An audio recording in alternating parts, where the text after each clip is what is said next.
There's a question that when asked is sure to derail even the best laid of class plans. It's a question that students love to ask and teachers hate to hear. What's the point? Now, when asked, this can be an innocent question, or it can be an attempt at jabbing through some abstract matter that surely seems irrelevant to students. Now, I think most teachers know when it's coming. When they prepare to teach Shakespeare or algebra, they know there'll be that one student who'll raise their hand and say, "But what's the point?"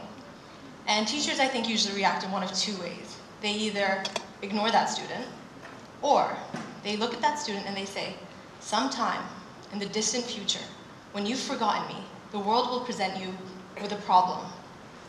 And that problem will be overcome by your ability to really empathize with Hamlet's existential crisis, or to work out which side of the triangle is actually the longest." That will happen in the real world. Now, the real world is every student's utopia. It's this place where life will begin. It's a place where you'll finally be able to pursue your interests, and you won't have to worry about homework or ringing bells. You'll finally just be able to be you. Now, that real world is also a place where you'll finally be able to be judged on your merit, because education is meant to be the world's great equalizer. It's a way to be measured by your accomplishments and your accomplishments alone. It's a way to shed the baggage, social or economic, of previous generations and just stand there tall and proud and say, "This is what I've done." However, in order to get to that real world, you have to put on a performance, and you have to put on that performance well. And when I say perform, I don't mean well academically. This isn't about getting straight A's. Sadly, the performance you have to put on is more about Academy Awards rather than Nobel Prizes. You have to perform the role of student, and you have to learn what that entails. In the arena we've come to know, being a student means sitting quietly at a desk or participating just enough to get the teacher's attention, but not enough to overpower their authority. So what that means is that student that was asking, "What's the point?" knows very well what they've done. They've stepped outside the realm of acceptable performance. They've challenged an authority that they know has long been established, and they know that there's a time and place for it, and however, that's not in school. That's in that utopia that we aspire to reach. So what that student does is that they learn that that question is better left suppressed. And I know, as a lifelong fan of the question, "What's the point?" both asked to myself and others, that there are times when it's easier to accept what is being said as fact and remember it just long enough to slap it down on some exam paper or impress a passing stranger with that random tidbit of information than it is to really ask why. Why? What's the point? So what does that all mean? So when I was thinking about this talk, I thought, well, what's the point of education? What is the great aim of this thing? And as a student of sociology of education, I thought, I'm going to have a million opinions on this. But it was actually very complicated to think of what the point is. So if we idealize what education should be, it should be an opportunity to cultivate an individual, to cultivate someone who will present the world with great ideas. However, our reality stands very far away from that. The system that we have isn't one that encourages ideas. It's one that has very little time or effort put towards outliers. We want people to perform this well-choreographed dance, and we want them to perform it well. Because what we're doing isn't creating great innovators or thinkers. What we are doing is trying to present students with the opportunity to seamlessly integrate into a workforce that has a similar hierarchy. So what we've questioned when we talk about reform of education is usually the substance. We talk about the curriculum. The curriculum isn't broad enough. The curriculum isn't detailed enough. We worry about the substance, but we rarely think about the form of the thing we are talking about. So if we were all to take a minute to imagine a classroom, what we would see, despite the differences in age and nationality in this room, is probably something very similar. The details might vary, but it's usually a teacher standing tall at the front of a room, facing a bunch of students sat in various alignments at tables. That form is almost universal.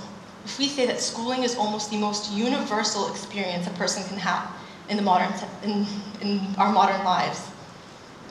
But what does that mean? If we are mimicking this form everywhere, what does that mean for the students that go through the system? The students that fail at this great art of mimicry mimicking that role of being a student, tend to fail at this system of meritocracy that we are setting up. If you fail to perform that well-choreographed dance, then what happens? And I'm going to be the first one to say, as a lifelong student, that there's a comfort in that routine. There's a comfort in looking across a room and sharing a story with a teacher that we've all had similar experiences with, or talking about the irrelevance of the scarlet letter, or what was with Fibonacci sequence. Like, when were we ever going to use that? And I think that familiarity is something that we cling on to, because it's easier to accept a routine or a ritual, and education has become just that. It's a routine, it's a ritual, it's a rite of passage, rather than to really question its merit. And we think of education nowadays as something that's always been and always has been. This institution has been around since the dawn of time, right? Well, not exactly. In the 20th century, we like to call education the quiet revolution. Education really only took hold during last 100 years in the way that we see it today, in these classrooms, these templates that have been set up to be adopted everywhere. So while 2 world wars were being waged, while empires fell and nations were built, education was like a quiet seed that took root. And all of a sudden, we had schools being put on national agendas everywhere. They were a great way to cultivate a citizen, to develop human and economic capital. And in that, there must be a formula.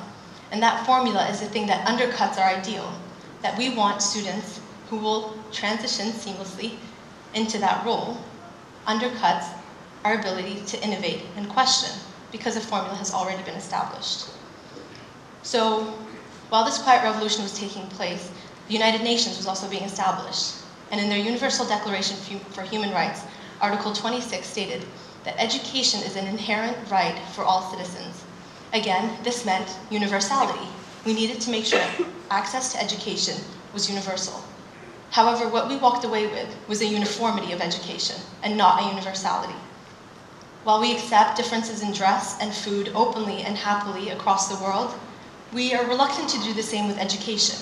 We worry that experiences that deviate too far from the norm lack merit, lack value. So we want to make sure that everyone is experiencing something very similar. So this popular form, we decided, is good enough. These vague 13 years of, we'll say 13 years on average of education, are enough for students to learn the skills that they need. We've narrowed that set of skills down to something that is very limiting. We, above all, value cognitive ability, and to the neglect of other skills and crafts, hobbies and talents. So what that means is, when you finally escape captivity, when you're out there in the real world, that's when you'll get to pursue your hobbies. That's when you'll get to really work on what interests you. And if you're one of the lucky few who actually goes to school and loves mathematics or loves English literature, there's still a right answer. There's still an alienation happening between you and the subject matter that you love, because the themes of a particular book may not be the same to you as what they are in the curriculum. And very few teachers ask, how does that make you feel? They ask you, what are you supposed to be learning here? And that is, again, a very alienating process and stands so far from the ideal that we set up, the ideal that we hope. And parents in this room entrust education to cultivate that individuality, but they also are very disgruntled a lot of times with the result. But to send your school to some very free-spirited, different version of what you experience is also very scary, because we have comfort in that routine. So we are the most educated generation to ever exist. There are more diplomas being awarded than ever.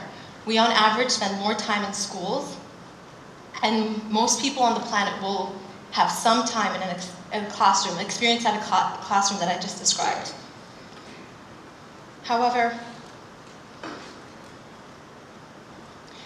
that education and that experience, although it can be claimed to be universal, is not one that promotes innovation. So when we talk about education and innovation as two things that go hand in hand, they don't necessarily. Because after a lifetime of asking what's the point and being shot down, students learn that there is an accepted answer, and they learn to follow those rules. And people who inherently follow rules aren't the ones that are going to be out there innovating. If you learn to respect a hierarchy, absolutely, and learn that there are rules to be followed, then it's very hard to step outside of them, to think outside the box and break those rules. So, at the very heart of education, in my opinion, there exists a battle between reform and reproduction. And these things are constantly being repeated. We need to spread education.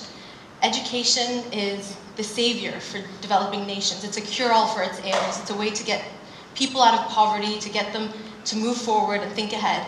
Meanwhile, in developing countries, you often hear school being placed as a whipping boy for the failures of society. It's not fast enough. It's not developing in line with what's happening in the real world. And while that debate is happening, there's also that, let's spread this education.